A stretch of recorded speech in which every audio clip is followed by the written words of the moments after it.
Número 60. Chegamos no 60, finalmente. Até que enfim no 60, né?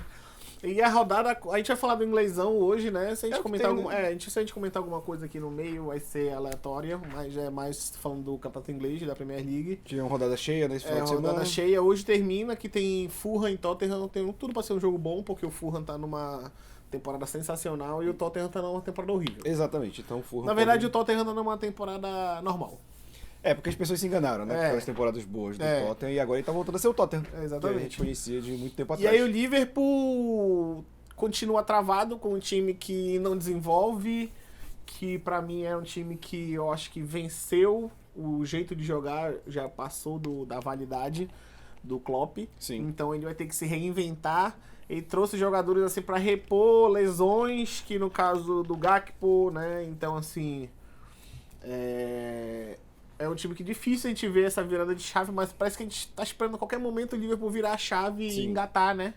Segunda, terceira marcha pra seguir no campeonato, tentar se recuperar, mas foi um 0x0 horripilante de ver, difícil de ver. Horroroso. Mas, assim, pro Chelsea, a estreia de um jogador valeu muito a pena. O Mudryk, que ele veio, que tava quase acertado com o Arsenal, mas aí o Chelsea foi lá e fez uma proposta de uma bagatela de 100 milhões de euros e contratou o Mudryk no lugar do Arsenal, que é um menino que entrou muito bem.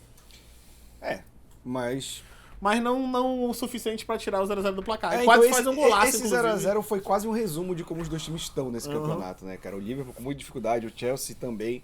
A gente já comentou do Chelsea fazendo 1 milhão de apostas pra ver se sai desse marasmo, mas num campeonato em que o Arsenal desponta, que não despontava há tempos, o Newcastle surge como um time desconhecido, voltando surpreendentemente, já estando no topo, né? Esperava-se mais alguns anos.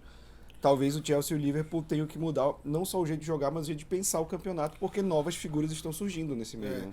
E também se preparar, porque daqui a mais de 10 dias, daqui a 10 dias mais ou menos, a Champions volta. Exatamente. E os dois estão na Champions. E os dois estão na Champions, inclusive nosso próximo vídeo falando dos confrontos, fazendo uma lista dos confrontos das oitavas da Champions pra ver quem passa. A gente vai fazer uma brincadeirinha aqui até o final pra ver quem chega. Sim. Né? E aí, assim, pensando nisso, fica nítido que falta muita coisa pro Liverpool ainda. E não sei se tem pra essa temporada como se recuperar. Até porque na Champions pega um Real Madrid. Eu acho bem difícil, bem difícil. Real Madrid cara. Provavelmente vem cansado, porque ainda vai jogar o Mundial agora, início de fevereiro, né? Mas mesmo assim, pega um Real Madrid que tá brigando no espanhol. É o dono da Champions League, o Real Madrid. Mas tá brigando no espanhol, tá 3 pontos atrás do Barcelona. Pega o Real Madrid vindo de um Mundial. Provavelmente vai ter um sucesso no Mundial o Real Madrid, né? Eu acho difícil que não ganhe o Mundial, por mais que tenham times como o Flamengo, Al Ahly, mas o time do Real Madrid não tem comparação, é um time estelar. Mas ele chega com... E ainda vai ter mais uma rodada de espanhol no meio. Sim. Então eles pegam o Real Madrid nesse primeiro momento cansado, né? Mas mesmo assim eu acredito que não tenha condições de enfrentar o Real Madrid de igual para igual nessas oitavas da Champions.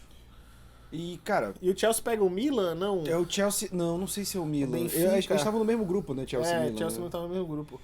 Não vou lembrar de cabeça aqui quem o Chelsea pega, mas ele também vem nessa porque ele só não vai ter um Mundial, mas aí tá tentando se recuperar no inglês e vai pegar umas oitavas de Champions League. E o Chelsea, a gente sabe, né? Quando o time tá mal no pontos corridos, ele tende a optar pelo mata-mata, mas eu não vejo esse poderio no Liverpool e no Chelsea também pra brigarem muito por um título de Champions League, por exemplo. Acho que se brigar alguma coisa ali por alguma Copa aleatória da Inglaterra. Copa da Liga, né? E vai brigar ali por uma vaga na Champions, né? Europa League. Porque, assim, o Liverpool tá com um jogo a menos, digamos que vence esse jogo a menos, ele já fica em sexto ali, mas mesmo assim fica 7 pontos do United, né? Então, assim, e a gente não vê uma possibilidade do United dar uma despencada, porque ele manteve mantendo uma... Teve a primeira derrota essa rodada, né? No pós-Copa. Do ano. Do ano e pós-Copa também, tivemos acho que 2 rodadas antes do ano acabar.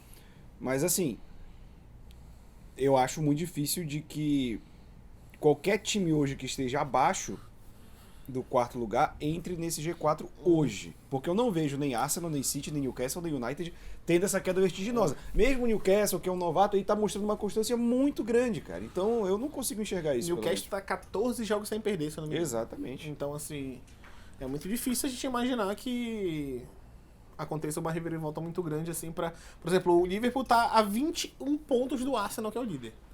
Na rodada 19, que ambos estão com 19 rodadas. É, aí complica demais, não tem como. Aí, assim, o mais próximo do Arsenal, inclusive, é o City com 45, 5 pontos com um jogo a mais ainda, inclusive. Mas seguindo a rodada, o Bournemouth empata com o Nottingham Forest, o 1-1. E foi a rodada dos empates, foram 5 empates até o momento. Empate, né, cara? Uma rodada... E aí a estreia do Danilo, né? Danilo do Palmeiras já estreou, entrou no segundo tempo, o time tava perdendo, empatou. Eu acho que foi isso, acho que ele tava perdendo na hora que ele entrou, mas o técnico é esse que bota um volante e o time tá perdendo. O Dunga fazer isso. É verdade.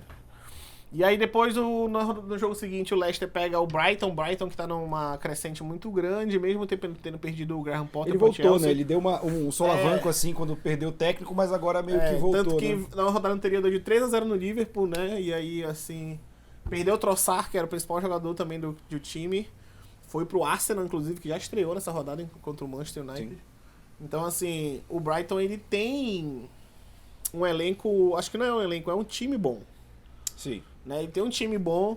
Daniel Welbeck é banco nesse time, fez um golaço contra o Liverpool, inclusive, mas eu acho que o Brighton faz uma das melhores temporadas da sua vida na Premier League. Provavelmente é melhor, eu diria. Não é um time com muita expressão, né? Não sei quando o cara... Não, em 1972, né? Aí o Aston Villa se recupera um pouco na tabela contra o Southampton, que é o lanterninha da competição. Eu acho que é difícil o Southampton sair daí dessa posição incômoda, mas eu acho que o Southampton, depois de 3, 4 temporadas, vai cair pra Championship, se eu não me engano. Provavelmente. Eu acho que é isso. E ele tem jogadores voluntariosos, né? Eles trouxeram o Aribo, que fez aquela final contra o Frankfurt na Europa League, e jogava pelo Celtic, foi o Celtic Frankfurt? Não, foi Rangers. Escocês. Rangers e Frankfurt fez aquela temporada maravilhosa, o Southampton foi lá contra tu. Eles têm o Ward-Prowse, então assim, o Ward-Prowse que foi um questionamento que era pra estar na Copa do Mundo com a seleção inglesa e não foi. Então assim, eles têm um time bom, mas essa temporada sucumbiu, não teve jeito. O Aston Villa vem se recuperando também, acabou indo pra 11ª posição com essa vitória.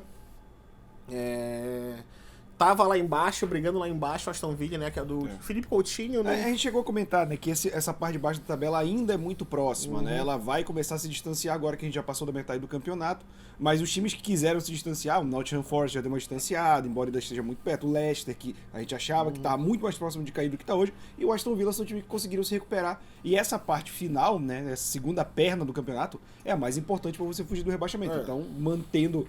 Não é nem só olhar, tipo, não, tem que ganhar muito. Tipo, mantendo uma constância de resultados, você já se livra do rebaixamento. Eu acho que o Everton, essa temporada, não vai ter nada pra ele. Eu acho que vai cair. Vai ser complicado pro Everton. Inclusive, é o próximo jogo, perde pro West Ham de 2-0. Era um confronto meio que direto, porque o West Ham foi pra 18 pontos e o Everton se manteve com 15. Ambos estavam com 15 pontos, né? Sim. Então, assim...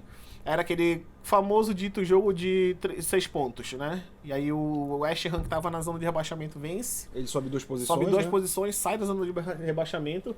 Mas mesmo assim, ele ainda tá ali brigando pra sair. Mas eu acho que o West Ham tem um time que não é pra brigar lá embaixo. Eu acho que ele já tem um elenco bem melhor, né? Já tem Buendia... Não, o Buendia joga no Aston Villa. Ele tem o Antônio, que é o centroavante, Lucas Paquetá, tem o Declan Rice, que é o titular da seleção inglesa. Sim. Então, assim, ele tem jogadores muito melhores do que o próprio, nesse confronto direto aí, que a gente tá falando, o próprio Everton, que o Everton... Ele quase escapou no passado, o Richarlison salvou o Everton, né, da Premier League de não cair pra Championship. Mas esse ano perdeu o Richarlison, acho que ele não tem esse jogador pra salvar. O Ayoub surgiu como uma promessa no Arsenal, mas isso já era um alerta pro Everton se posicionar, porque o Richarlison salva muito mais na raça, na briga, ele é um jogador assim, o Everton, do que na técnica. Então o Everton deveria se atentar para fazer um jogo mais contido, um jogo mais... E parar de depender disso. Você teve reposições, mas não melhorou taticamente. A tática do Everton continua a mesma e você não tem um jogador que entrega essa raça que pode salvar, que ele se identificava com a torcida, tinha uma série de coisas. Eu acho que o Everton talvez até mais do que o Southampton, um time fadado a cair, porque eu não vejo esse gás no Everton para sair da zona de rebaixamento. E ainda acho que ambos estão com 15 pontos, né? Lanterna e vice-lanterna. O Everton e o Southampton estão ainda ali a uma vitória, não é aquele negócio desesperador de tipo, são 3 rodadas, não. É uma rodadinha. Então, do 14º ao Lanterna, são 3 pontos de diferença. Que é o Leicester Aí vem Leicester, Leeds, West Ham, Wolverhampton, Bournemouth, Everton e o Southampton. Isso. Então esses times ali que estão com literalmente 3 pontos de diferença. Do Leicester até o Southampton são só 3 pontos de diferença. Tudo pode acontecer, mas assim, desses times que estão aí, eu acho que o West Ham, o Wolverhampton e eu acho que botaria o Leeds United tem, acho que, melhores times para sair dessa condição, situação. sim. Acho que for ver nome por nome, o Wolverhampton contratou agora o Matheus Cunha, né? Ele tem uma sequência de portugueses bons jogadores ali, tem um brasileiro que joga na meia que é o Nunes. Aí tem Rubem Dias, Diego Costa, inclusive. Sim. Tem o Sá, que é o goleiro que estava com Portugal na Copa do Mundo, mas não era o titular. Ele tem o Rubem Neves, falei, João Moutinho, Nelson Semedo, Podense, que é um jogador muito bom. Tem o Traoré ainda, Raul Jimenez, o centroavante. Então, assim, ele tem já um elenco melhor para sair dessa situação. Assim como o West Ham, né, com o Antônio, Paquetá. E o Leeds também, eu acho que o Leeds é mais pela raça, assim, porque eu acho que é um time bem voluntarioso, que gosta muito de jogar com a bola. Ficou aquelas sequelas do Louco Bielsa de querer jogar com a bola, eu acho né? que o Leeds ele tem que se reestruturar taticamente, porque ele não é mais o time do Bielsa.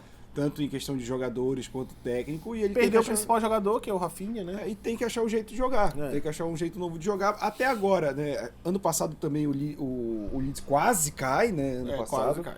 Esse ano, pela tabela, tá um pouco melhorzinho, mas só 3 pontos, né? Longe, empatou e com o único Brentford. time que tem menos jogos do Leicester, que a gente falou, até o Southampton, é justamente o Leeds, que tem um jogo a menos.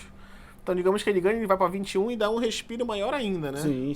Então, ele tem esse jogo a menos, mas esse jogo a menos provavelmente é contra Arsenal, né? Que é o único, acho que, time que tá com jogo a menos agora. Não, o Arsenal, Liverpool e o próprio Brighton. Então pode ter que a gente tenha... pode ser que é um desses desses jogos, jogos, né? Se ele pegar o Liverpool, o Brighton, talvez dê pra arranjar um pontinho ali, né? Exatamente. Só que se ele pegar o Arsenal, de fato, não é esse pontinho, vai ser difícil, né? Tá voando, né? A gente teve também empate do Crystal Palace, né? Do Crystal Palace com o Newcastle, 0x0. E aí a gente demonstra a constância do time do Newcastle, né? O Newcastle que tinha... O Bruno Guimarães no jogo tava contundido. E do Crystal Palace, que busca sempre o meio de tabela, tá ali 12º, então... E é um time muito bom, o Crystal Palace. Eu gosto muito, acho que é um dos meus times preferidos depois do Liverpool na Premier League. Graças ao John Textor. Não é nem por ele. Ele tem jogadores assim que eu gosto muito, o Edward ou o Mateta, que é os dois centroavantes. Não gosto muito do Ayew, que jogou a Copa do Mundo por Senegal. Mas assim, tá lá, tá jogando, é um dos líderes do time, tá há muitos anos já que ele já faz parte do elenco do Crystal Palace. Mas eu gosto muito do Eze, do Olise, que é o Olise é um jogador francês, que é um canhoto que joga pela direita. É muito bom. Não tem espaço na seleção francesa porque a seleção francesa é uma máquina. Na direita tem ali Coman e Dembélé, é difícil pro Olise, né? Então assim, e aí de volante ainda tem o Mihailovic, mas ele é banco. Tem Hughes, que jogou agora essa partida. Então, assim, eu acho que é um elenco muito bom, assim, do Crystal Palace. Tem o Zaha, que é o principal jogador da equipe, né? Que não é aquele Zaha do Manchester United. É outro Zaha. E aí, tem um elenco muito bom do Crystal Palace. Eu gosto muito. Só queria destacar aqui Queria ver o Crystal Palace numa Europa League. Ia ser interessante. Que o Newcastle também tá 14 jogos sem perder, mas dos últimos 5 empatou 3 e ganhou 2. Então, assim... Óbvio, não vai haver uma cobrança absurda em cima, porque o Newcastle nem esperado tá no topo já, era esperado, mas esses empates podem jogar ele um pouco mais pra baixo no G4 ali, né? Mas aí tá com, acho que é o mesmo numeração de ponto do Manchester United, né? Tá, se eu não me engano tá. O mesmo número de ponto, 39, é isso mesmo. Mas tem menos vitórias, mas o que importa na Premier League primeiro é o saldo de gols. Isso. Que tá com 22 gols e o Manchester tá com um saldo de 7. Tá recuperando agora, né? Porque a primeira parte do campeonato foi meio complicada. A gente tem o Leeds empatando em 0x0 com o Brentford. O Brentford que a gente sempre destaca aqui quando fala de Premier League. A boa temporada que o Brentford vem fazendo. Acho que é os destaques assim, as surpresas da temporada é Fulham, Brentford, Brighton e Newcastle. Sim. Né? É o G4 da surpresa. É o G4 da surpresa. São os 4 times que estão ali, inclusive Brentford, Fulham, inclusive os 4 estão na frente de Chelsea e Liverpool. Exatamente. E assim, eu colocaria o Brentford como mais surpreendente, porque eu acho que o Brentford é um time de menos tradição que o Brighton. Só que o Brighton ele tá realmente muito bem na tabela para uma equipe modesta. Eu acho que de fato, se a gente for parar pra pensar, tanto o Brentford quanto o Brighton, eles não têm aquele elenco que tu fala assim, mas esse jogador pode fazer diferença. Não tem. Mas agora, por exemplo, o Newcastle que foi comprado, que fez Sim. investimentos, Sim. né? A gente espera que ele tenha um desenvolvimento ao É longo que- de cada é que temporada. Foi mais cedo do que Foi a gente mais cedo do que a esperava, gente mas esperava. Brighton e Brentford não era o que tu olhava, pô, esses caras vão Não. estar na metade de cima da Porque se tu for tabela. para pensar, o Brentford, o grande destaque da equipe é o Ivan Toney, que é o centroavante, o Embueno, que é um camaronês, eu acho que é um camaronês que joga pela lado direito, tipo um ponta direita, e tem um zagueirão dinamarquês, o Adjer, que é muito alto. Assim, a gente não tem grandes destaques assim, de jogadores, assim, tem o Jansen no meio, que é outro dinamarquês, que assim, tu fala assim, não, esse jogador faz a diferença. Aí se tu for olhar o Brighton, também não tem esse jogador, né? Tu fala, não, esse aqui é conhecido, mas eles estão aí, eles estão justamente nessa parte da tabela pelo jeito que joga, né? Sabe as limitações do time que tem e jogam em função disso. E assim, de frente só o Brighton, que ele de fato é um time que joga pra cima. Ele não só se defende, né? Sim. Se defende muito bem, mas é um time que joga pra cima. Fez 3-0 no Liverpool. O time que se defende não faz 3-0. Né? Então ele aproveita muito bem essa parte ofensiva. O Stupinhan, que veio do Villarreal. Tem o Caicedo, que a gente tava falando aqui, que era parceiro de volância na seleção do Equador com o jogador que tá no São Paulo, que é o Mendes, né? Sim. Que joga muita bola, inclusive. Foi ontem, teve um derby horroroso. São Paulo e Palmeiras. Foi horrível, cara. Foi bem difícil de ver esse jogo. Assim, começou a crítica, né? Cadê o Endrick? Parecia até que o Palmeiras era um time ruim, né? Foi um jogo tão ruim que o Palmeiras, que é um dos melhores times do Brasil, foi rapaz. Aí teve aquela crítica muito grande, né? Do técnico do Palmeiras, que eu dei ali 100% de razão pra ele, com relação à diretoria do Palmeiras, que parece que só reclama por e-mail. E aí ele ficou assim, não, mas eu treino, os jogadores jogam e a diretoria dirige. E eles não estão dirigindo. Ele basicamente falou isso. E é ao vivo pra todo mundo ver. Agora bora ver como a diretoria vai absorver isso, porque a gente sabe que, assim, eu acho que o Abel tá com razão. Acho que ele é o melhor técnico do Brasil hoje em atividade. Disparado. E assim, o Palmeiras é a camisa mais pesada, o maior patrocínio do Campeonato Brasileiro. Tem que vir reforço, você perdeu jogadores bons, sabe? Então Aí você eu tem que vi estruturar. uma entrevista da Leila Pereira falando que hoje em dia as cifras estão muito altas, então a gente tem que saber investir certo. Aí corta pra torcida falando de Atuesta e do Rodrigo Tabata, que cruza escanteio no joelho do adversário. Bate escanteio no joelho do adversário. Meia altura. Hoje as cifras estão muito altas, tem que ver investimento. Aí, com essa linguagem de mercado de ações pro futebol, Leila não vai durar no cargo, não. Assim, ela já tá durando, né? Ela é acho que é uma das... Assim, agora ela é presidente. Presidente de Antes fato. ela não era, né? Ela era patrocinadora. Mas ela já era presidente. Mas tipo, não nomeada, né? Não Depois que burocracia. sai, eu esqueci o cara que ergueu o Palmeiras, saiu ele e entrou o Gagliotti. Ele foi o cara que pegou, emprestou dinheiro pessoal pro Palmeiras, estruturou, tirou a dívida. Aí veio o Gagliotti já meio foi fantoche da Crefisa, né? Que é um fantasma fazia o que ela assume queria. O Palmeiras sempre essa questão do patrocínio que domina o time, como foi o Fluminense com a Unimed, o próprio Palmeiras com a Parmalat. E aí ela fez uma manobra, que ela não poderia ser eleita pelo estatuto do clube, que ela consegue, e ela vai querer se perpetuar no poder, mas, cara, isso só dura, eu sempre vou falar do Bandeira de Melo aqui, que o Bandeira de Melo é o cara que reestruturou o Flamengo, mas tinha péssimas decisões no futebol. Se a Leila gosta de falar famoso... bom de conta, ruim de bola. Não. O do Remo agora não. O Fábio Mendes. Fábio Mendes. Nossa, o Homer Simpson do Bainão. E, cara, bora ver. Eu até me perdi, a gente tava no campeonato inglês. Que a gente foi brasileiro já a gente vai começar a engatar e falar um monte de críticas, né? Então, exatamente. O Leeds 0x0 com o Brentford e depois veio o City que atropelou o Wolverhampton 3x0, 3 gols do Haaland. Menino Ralão acordou, né? Tava um tempo sem fazer gol. E aí o seguinte, ele vai atrás da marca histórica do Messi, né? Que foi o maior número de gols de uma temporada só. Com 68? Acho que foi esse. E aí, mas é difícil, né? Mas...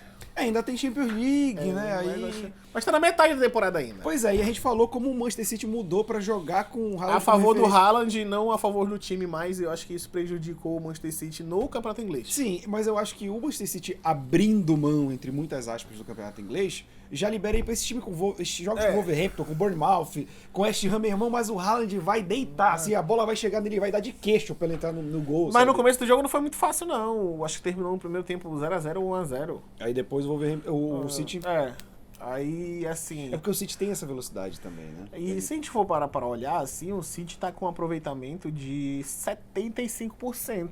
É um aproveitamento de campeão. Só que o Arsenal tá com aproveitamento de 87%. Aquele Santos do Sampaoli, né? Que, porra, fez um aproveitamento, um saldo de gol maravilhoso. Só que... Vice-campeão. Flamengo 2019. Né? É tipo isso, Flamengo 2019. Que aquele Flamengo bateu todos os recordes do Campeonato Brasileiro. Exatamente. E aí, cara, a gente tem o pra terminar, quer dizer, o penúltimo jogo da rodada. É porque o outro vai rolar hoje. O outro vai rolar hoje, daqui a pouquinho, às 17 horas. A gente tem Arsenal e Manchester United. Tu que é o Manchester, eu vou deixar pra te falar as dores que tu sentiu nesse jogo. Não, cara, eu vou te falar que eu não... É porque eu tento equilibrar a empolgação do torcedor com a realidade. O Manchester United é um time que tá se reestruturando e que vem numa fase muito boa depois da Copa. Mas o Arsenal tá nesse embalo muito mais tempo, um time mais estruturado, e o United ainda tem certas falhas ali que ele precisa consertar. A gente estava sem o Casemiro, que é nosso jogador de referência no meio de campo, mas ainda tinha um jogo excelente. O Manchester abre o placar, o Arsenal corre atrás, logo em seguida empata, depois o Arsenal vira o jogo, o Manchester tem que correr atrás e empatar, e aí aos 89, 44 do segundo tempo, o Arsenal vira, e assim, um jogo muito parelho, para comparar com outro jogo, disputa de time grande que teve muito gol, e eu achei um jogo pior tecnicamente, Tottenham e City. O Tottenham faz 2 gols meio que no apagão do City, o City reage e o Tottenham morre. O segundo tempo não tem Tottenham. Não tem. Esse jogo foi parelho os 90 minutos. Foi um jogo que você podia, por exemplo... Óbvio, você toma um gol aos 44 do segundo tempo, você sente o baque. Mas mesmo assim o United estava jogando pra cima. Você podia esperar até o empate ali no acréscimo, que não ocorreu porque o Arsenal já fechou a casinha ali, deixou, né?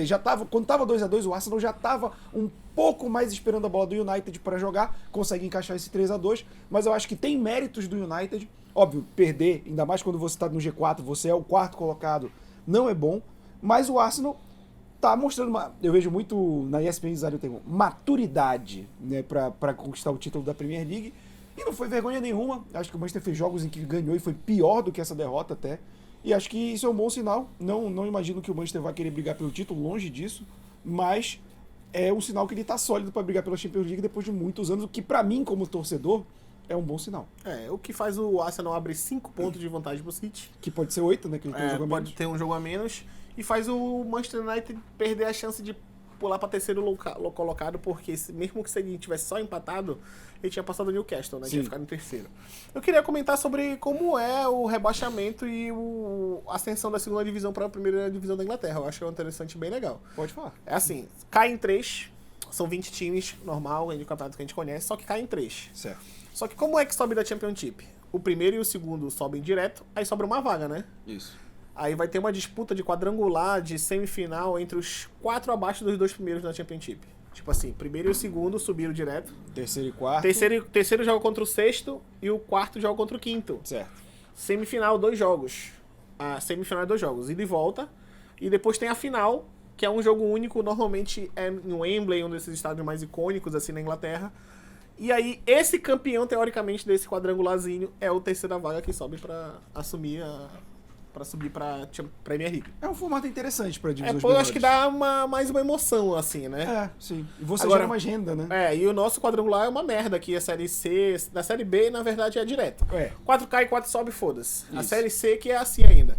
São 20 times, são 20? 18 times, né? 2 grupos. Não, um grupo só agora. Agora é um grupo só, meu Deus. Não, são 20 times. Um grupo só. Só tem um turno. Jogam 19 jogos. Cada time joga 19 jogos. Uhum. Os 8 primeiros fazem 2 grupos de 4.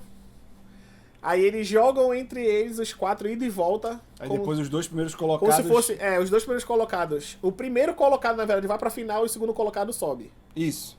E aí, tipo assim, faz uma final de 2 jogos também. E aí sai o campeão da Série C. Exatamente. Né? Aí, tipo, o primeiro e o segundo que ficam pra segunda fase já subiram, mas não vão disputar a final. Enfim, é uma loucura, assim, o futebol brasileiro. É igual, parece que fizeram com a Série C, igual como fazem o Campeonato Carioca. Mas a Série C, ela tem mudança estilo Campeonato Carioca mesmo, que ela vai mudando a cada ano, os caras mudam um negocinho que ninguém pensou e sai uma abominação. Teve uma vez o Campeonato Carioca que, mesmo se o time fosse campeão do primeiro turno e do segundo turno... Ele não era campeão. Ele não era campeão carioca. Tiraram a graça, que era legal, né? Taça Guanabara, Taça Rio, achava um negócio legal do Carioca. Aí depois mudaram tudo, agora tu pode ganhar as duas e perder o campeonato. Não faz sentido. Não faz sentido nenhum. Mas enfim, hoje termina a rodada do inglesão com o Fulham e Tottenham. Eu acho que o Tottenham vai ganhar. Eu acho que é daqueles jogos que o Tottenham gosta de perder. Mas vamos lá. Então é isso. A gente tá em todos os agregadores de podcast. Todos os agregadores de A gente vai podcast. deixar tudo linkado aqui embaixo. Exatamente, no YouTube também e nas nossas redes sociais em casa aqui embaixo, que é o Instagram e o TikTok com cortes, informações. Então, até sexta com muito mais conteúdo, galera. Sexta-feira a gente vai falar de Champions League, Exatamente. que é a volta da maior competição do mundo. Exatamente. Então, fiquem ligados. E a gente também provavelmente vai ter que falar de Mundial de Clubes. E também do resultado do julgamento do Parazão. Que quinta-feira agora. Exatamente. Então provavelmente na sexta a gente já vai ter uma noção. Falou, rapaziada.